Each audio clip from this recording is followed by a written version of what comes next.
اسرائیل اور ایران کے واقعات سے ہم سب واقف ہیں جو چل رہا ہے. اب تو اس کے بیچ امریکہ بھی سامنے آ چکا ہے. وار اور ورلڈ وار کی طرف جائے گا یہ.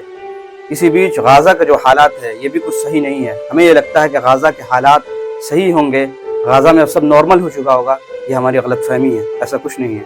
بلکہ غازہ کے حالات اسی طریقے سے ہے جس طریقے سے وہ ابھی بھی حملے کر رہا ہے. غازہ اور فلسطینیوں پر ابھی بھی حملے کر رہا ہے. ہر رات اس امید کے ساتھ گزرتی ہے کہ کل کی صبح کچھ اچھی خبریں ملیں گی کہ غازہ کے حالات نارمل ہو چکا ہے, غازہ میں اب ظلم نہیں ہو رہا ہے. لیکن پھر وہی جو روزانہ دیکھنے کو ملتا ہے. سالوں سال سے جو بمباری, جو حملے چل رہے ہیں وہ چلتا آ رہا ہے. ہر روز ان کی زندگی توپ کے دہانے میں اور بندوق کے سائے میں گزر رہی ہے.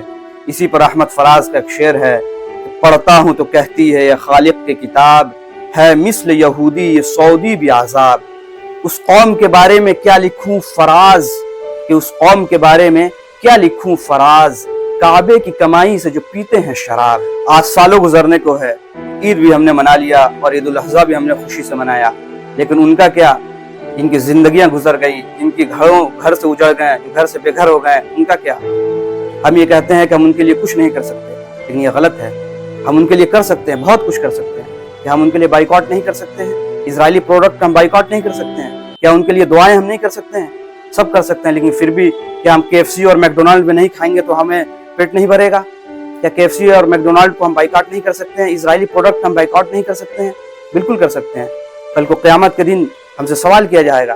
ایک بزرگ نے خواب میں دیکھا, بھی کچھ مہینے پہلے کا واقعہ ہے, کہ ایک بزرگ نے اپنے خواب میں دیکھا کہ فلسطینی بچے آسمان پر تیر رہے ہیں, کھیل رہے ہیں, کود رہے ہیں, اور محمد رسول اللہ ہمارے اور آپ کے نبی جھولی پھیلا کے کھڑے ان کا استقبال کر رہے ہیں بچوں کا. کل قیامت کے دن سے ہم ڈریں کہ فلسطینی بچے جب اللہ کے سامنے کھڑے ہوں گے اور ہمارے بارے میں شکایتیں جب کر رہے ہوں گے تو ہمارے پاس کوئی جواب نہ ہوگا. کہ اگر یہ بچے ہمارے بارے میں شکایت کر دیے تو یاد رکھیے گا ہمیں ضمانت نہیں ملے گی, جہنم میں ہمیں ڈھکیل دیا جائے گا. اللہ رب العزت ہمیں جہنم میں ڈھکیل دیں گے.